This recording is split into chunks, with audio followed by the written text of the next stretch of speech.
Hello and welcome back to another Star Citizen video. Finally, we have some proper news for the year 2025. Technically, this would be the first video, in my opinion, that offers new stuff. Because the previous video that I made for this year is technically a last year thing, but I hold on as long as I can. Right? It is the review of The Guardian. But this is some information that we get, which is, oh boy, some exciting news incoming for sure. Now, before we begin, like, subscribe, hit the notification button and help this channel grow. And of course, I will always start off with this PSA. You only need a starter pack in order to enjoy Star Citizen. And what's better than that, okay? And that is, we're going to scroll all the way down here. We have a referral bonus, which is fantastic, right? And you need to spend only $40 in order to be eligible.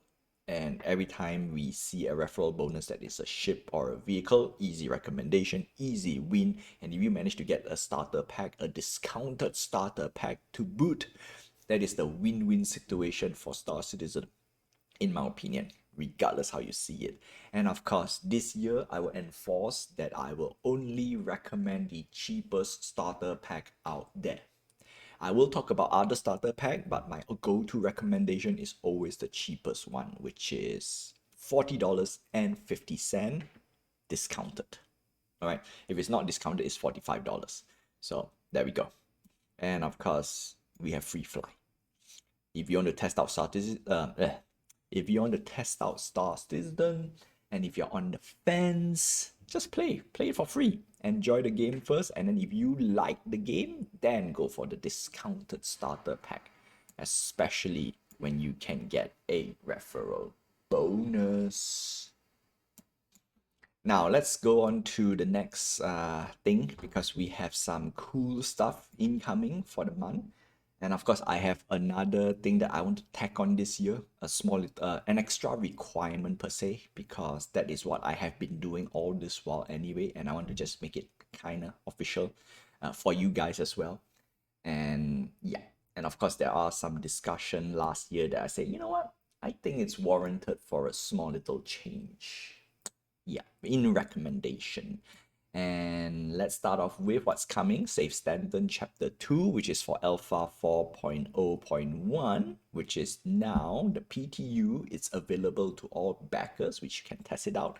And because of that, we have some leaks. Namely two ships. One of them I'm excited, which is the MISC Fortune. And the next one is the Super Hornet F7CM Mark II. That one I'm like, am I excited or I'm just okay? We shall see. I'm not going to talk too much about it. When it's out, it's out. Then we'll talk. So there we go. Go away. Save Stanton. And next up, we have some news on Squadron 42. I am excited, but I would say when it's out, it's out. I'm not going to talk too much about it, right? When it's out, because they have been pushing the date for Squadron 42 for too long, and every time I say the year, and then it's like, oh no, it's gonna be pushed. So when it's out, it's out. All right, let's put it this way. Next up, we have a ship sale. This is unexpected. Early this year, we have some nice variety out of it, and this is where I want to update my requirement and make it official for you guys. Yes, from here on out. But first, we want to take a look at what's incoming for events. We have Raid Festival 2955. This is also this is an in-game version of the Lunar New Year. We definitely have some raid packet envelopes for you to collect. We have some ship skin. Now, the Raid Festival is a little bit more unique compared to other ship skins they offer. But in general, I would say skip. Easy skip, because it's a ship skin. But we want to see what they offer this year. Yes. I'm curious.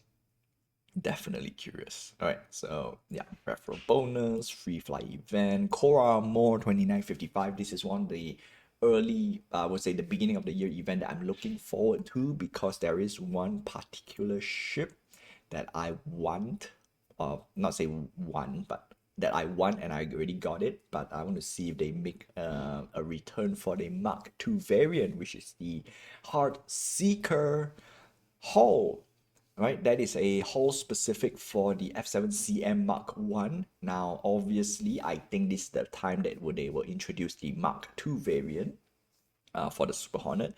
The question is, would we get a Heart Seeker for the Mark II? And if it's a skin or not? Because if it's a skin, I think that's the only skin on top of Star Citizen's skin specific ship, or ship with Star Citizen or Citizen Con. Yeah, yeah. I only care about two types of skin, right? Obviously, number one, Heart Seeker, because Heart Seeker is on the F7CM, and give you a little bit quick history that my first ship that I flew in the verse during a free fly was the Super Hornet, right? And when they have a unique Heartseeker skin, I was like, you know what, that's cool. That's the only one I care. And previously, it was a Hall specific chassis, which means you can't buy the skin. So yeah, it's technically not a skin, technically, but I will call it a skin. So that's the one I care.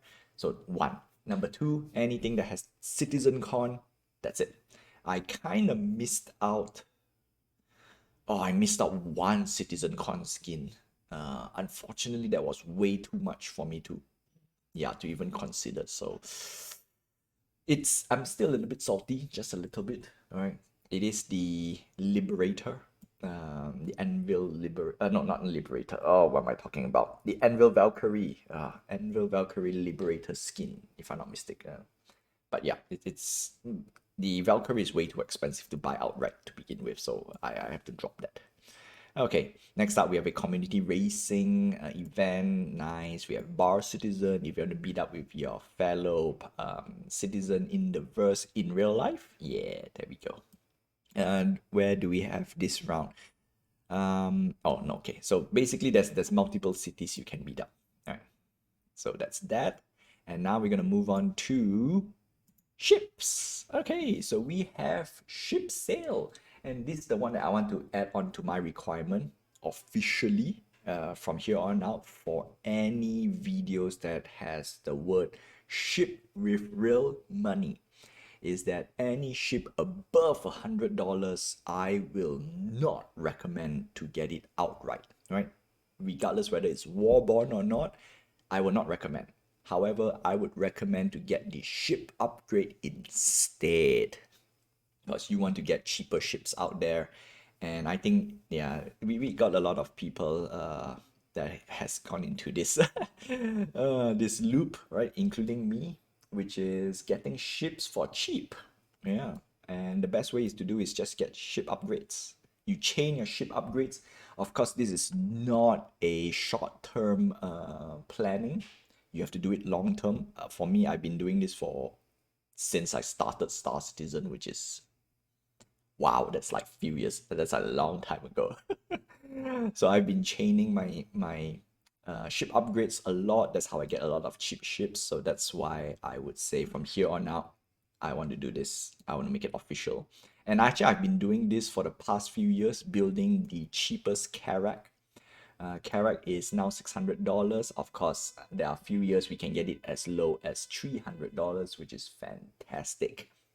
All right, now that's that. All right, any ships above $100, just get ship upgrade, regardless. Which we're gonna take a look at a few, because there are a few good candidates over here. Starting off with the Guardian. The Guardian is actually a very good combat ship, especially PvE. Yeah, PvP, I will leave it up to the community to decide, because there are a few ships that are very, very broken, I would say, for PvP. But there are some ships that they are very, very good as a practice ship, right? So I won't talk too much about that. Next up, we have exploration. Now, exploration ships, I won't talk too much again, because my view on exploration ship is different from a lot of people, and I know there's a few don't agree with how I do my exploration. All right, anyway, we have Zeus, which is nice. We have racing. Peregrine is a huge ship compared to other racing ship, other alternative, but is it good enough because it's on the Saber platform? I don't know. I really don't know. But normally big ships means slow. Big means slow. Next up, we have the Terrapin Medic. This is a very nice combat medic ship. I have some opinions, some people don't agree with, which is cool. That's why you can let me know down the comments below. Again, Terrapin Medic is a very, very nice ship, right? Very, very nice. Actually, it is the most best pick if you want to go for combat medic. Anyway, so that's that. Next up, we have Industrial and Hauling. Okay, I don't know why they're going to put Star Lancer Max as industrial and hauling, because the Star Lancer technically is not really an industrial ship. You know what? It is MISC. MISC is an industrial brand, so fine. But the Star Lancer Max, predominantly this particular ship, is not really an industrial and hauling ship specifically. It's technically a spaceship. This is a tried and true space ship for Star Citizen, and it is multi-crew. And of course, when I say multi-crew, people will say, oh, you know, logistic fuel is going to be expensive, you need a full crew to be efficient. The answer is yes, I know. I do know, and I understand why people are putting this out. And I want to also say that big ships requires a lot of logistics, lots of preparation, depending how big the ship is. But the Star Lancer Max is a ship's ship. If you want to get the full Star Citizen experience, this is the ship to go. Yeah, whether if you want to buy with real money or if you want to buy it with not say store credit, in-game, buy it in-game, okay? In most cases, all these ships are purchasable in-game, and that's what I will recommend. And let's start off with some of the ship. Okay, I did look at some of them, and they are cool. So we're gonna start off with, all right, let's go straight to this guy first, all right? The ATLS. Now the ATLS is a power exosuit, $40, easy skip. Next up, CSVSM. This is a vehicle, easy skip. Now do note, vehicles, any ground vehicles and whatnot, usually I would skip unless if they have LTI. That is lifetime insurance. There will be a long discussion on that when we get an official update. Right now, it doesn't really matter. Right? In my opinion, LTI is not really a must-have perk, but it is my requirement because it's very hard to get LTI. Yeah, it's hard to get, but the benefits is not as great as what people think, or rather they change it into a way where it's not mandatory. Yeah, I just have to put it out. Next up, we have the F-7C Hornet Mark II. This is a decent fighter, about $175. This is way too expensive, in my opinion. There are better ships out there, better fighting ships, namely the Aegis Saber. Pay just a little bit more and you get a much better platform. Plus, it's a stealth fighter.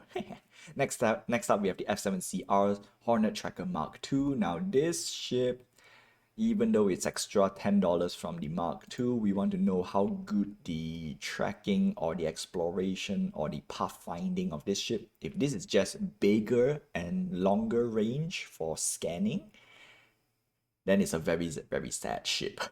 That's how I put it, right? We need to know what does this thing do. Extra $10, yeah, it feels like just having a better scanning, better scanner. Let's put it this way.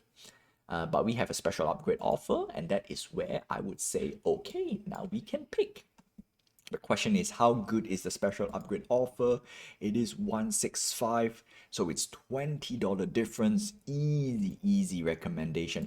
Normally what I do is I'm just gonna pick this up, put the prospector, $10 difference, buy.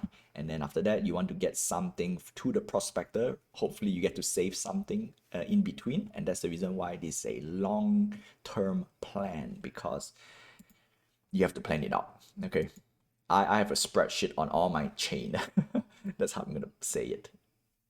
Next up, we have the F-7CS Hornet Ghost Mark II. Now, a quick note, the Ghost Mark II is worse than the Ghost Mark I in terms of stats right now, which is very, very, very, very sad, and you pay quite a lot more, which is ugh.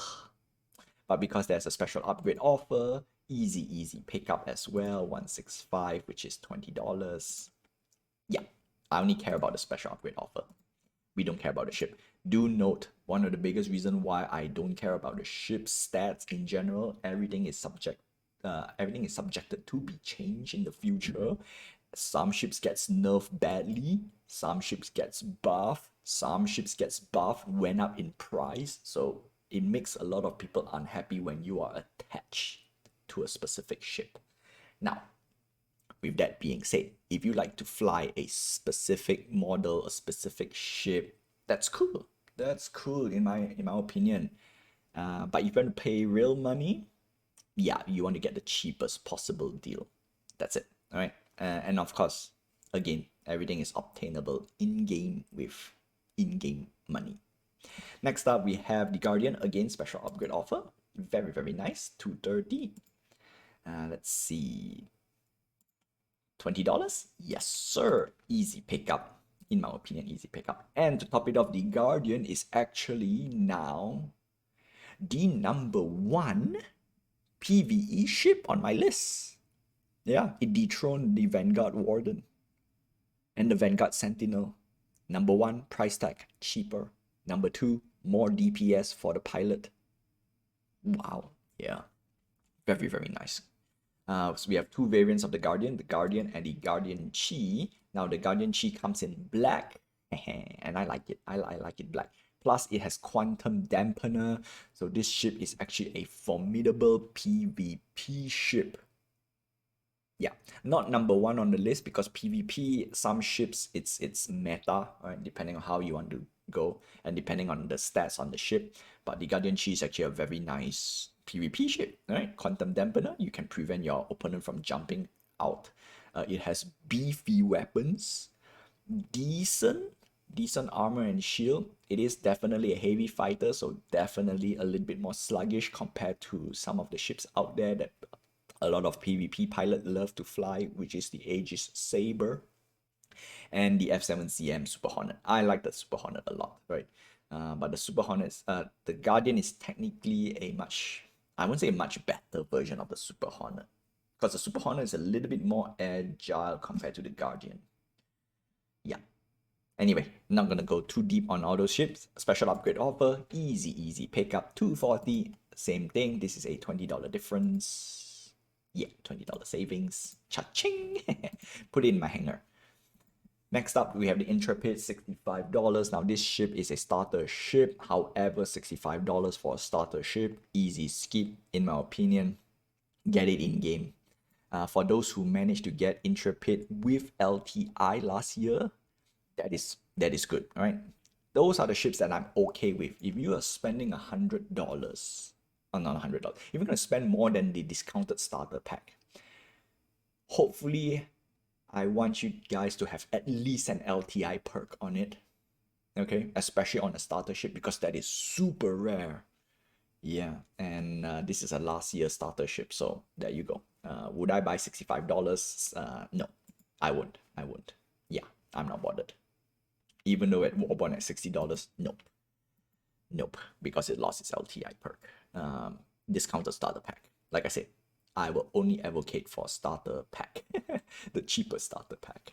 Next up, we have the Ironclad at $450. Ironclad Assault, $535. Now, this ship is actually very interesting because it is a armored freighter or armored freight. It has it has a huge cargo bay, which can be, you can make shift and you can do.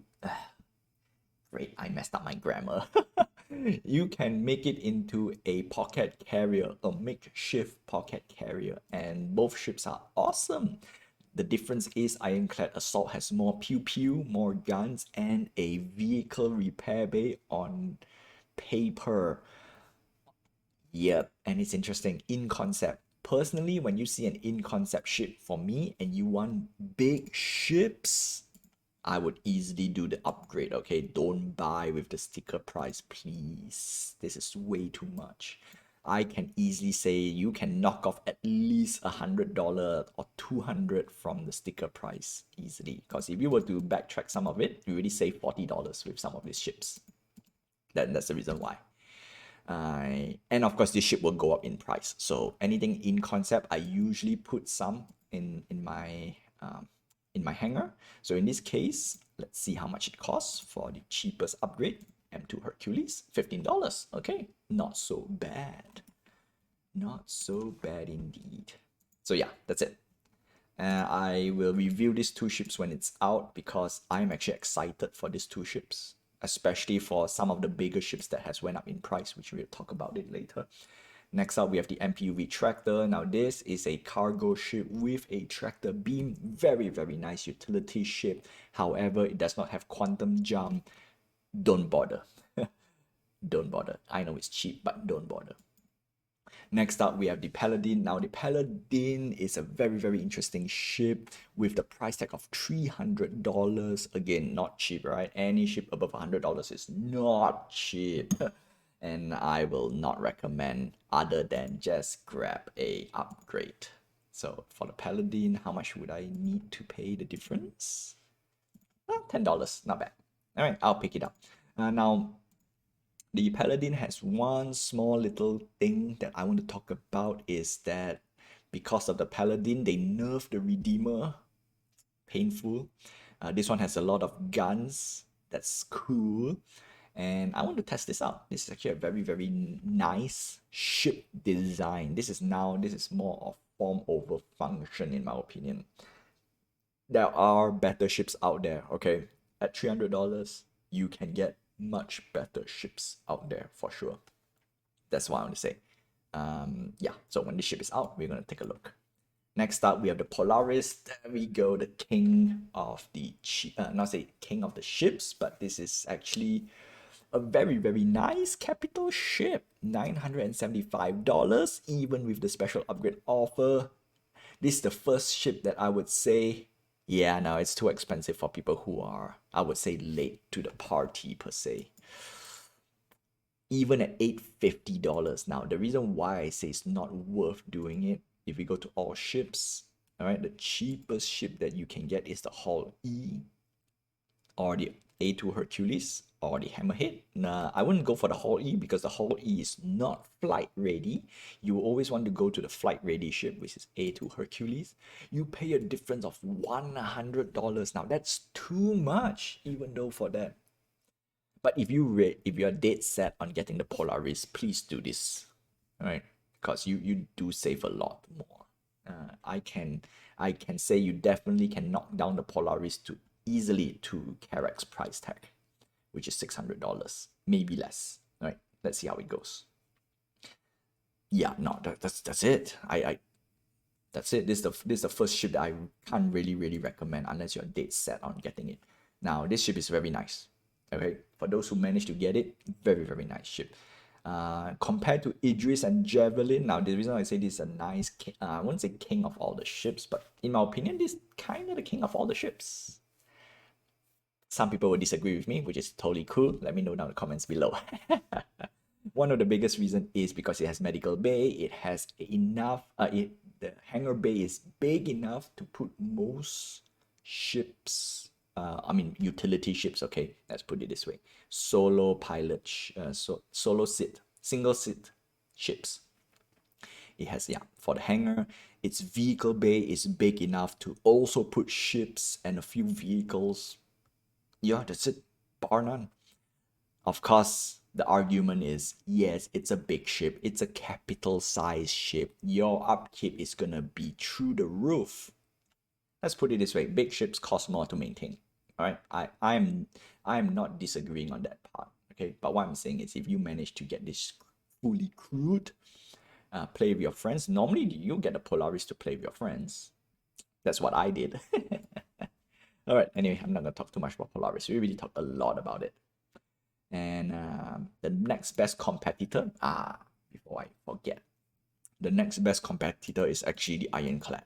Okay, if you missed out the Polaris, don't fret. The Ironclad cargo bay is enough to fit whatever ships you want.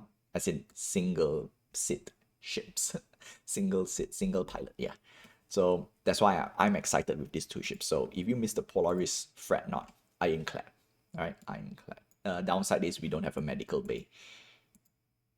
But then again, who needs a medical bay when you can fit a Ursa Medivac? Haha. Alright, next up we have the Pulse vehicle, $30 easy skip. Pulse LX, $30 easy skip. Retaliator, this is a modular ship, which is nice. Okay, it says modular gunship. Now, technically, this is not really a gunship per se. It's pew pew, it's it's laughable, okay? But yes, it is a gunship. It's low. How much we save? 60, so $15 difference. Okay, that's decent.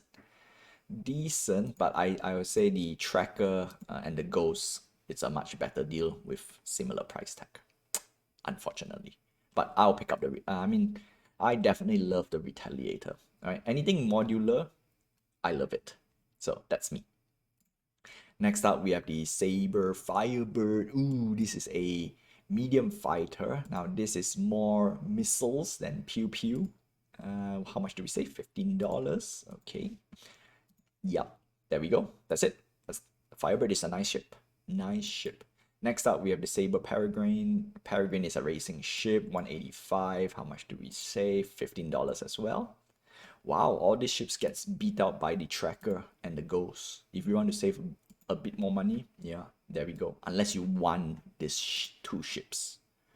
Out of these two, I would probably recommend the Firebird.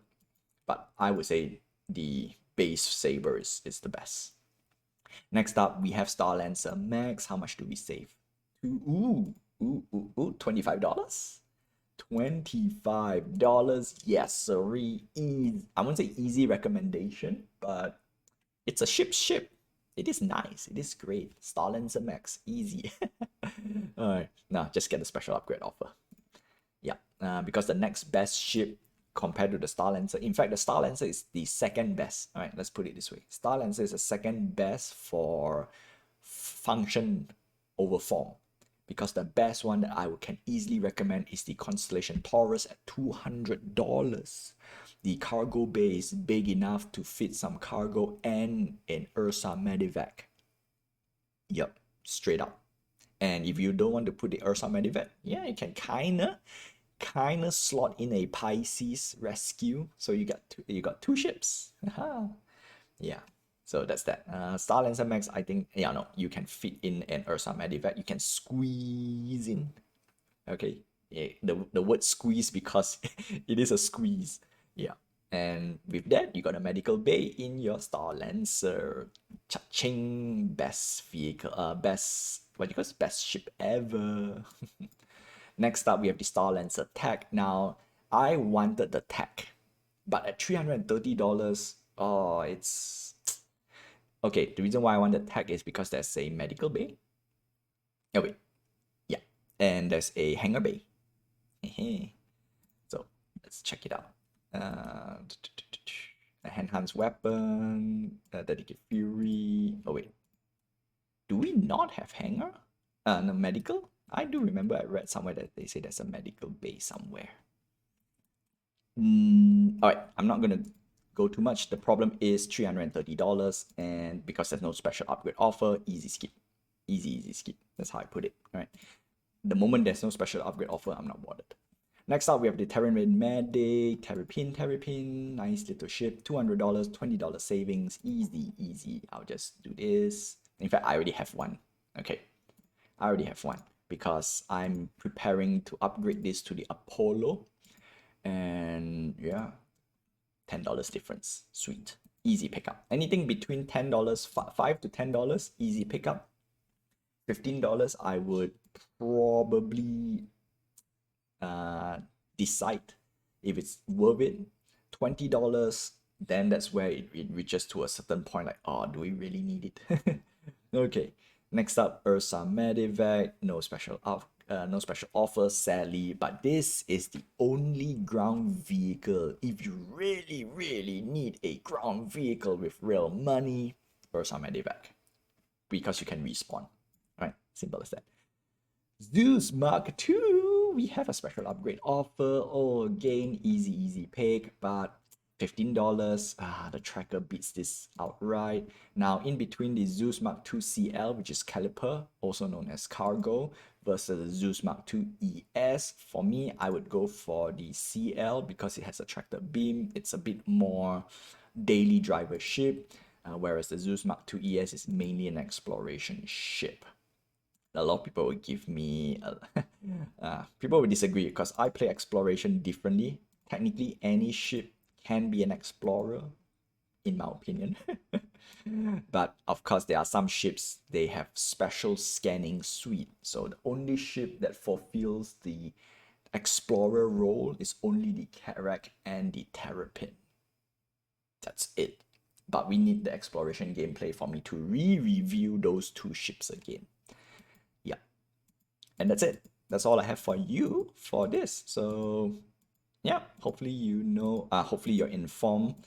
That's my most important thing, that I'm making all this video. And yeah, and of course, if you disagree some of my stuff, do let me know in the comment below. So if you have comments, also do let me know down in the comments below.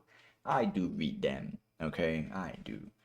For now, not say for now, because I do read them, right? Unless it's a nonsense comment. Okay, all right. So that's all I have. Until then, I will see you in the verse, and fly safe. Oh no. That is last year's thing. What am I talking about? No, don't forget to like, subscribe, hit the notification button, and help this channel grow. And I would see you in the verse, and fly dangerous, because Pyro is up and it's fun. Okay, see ya.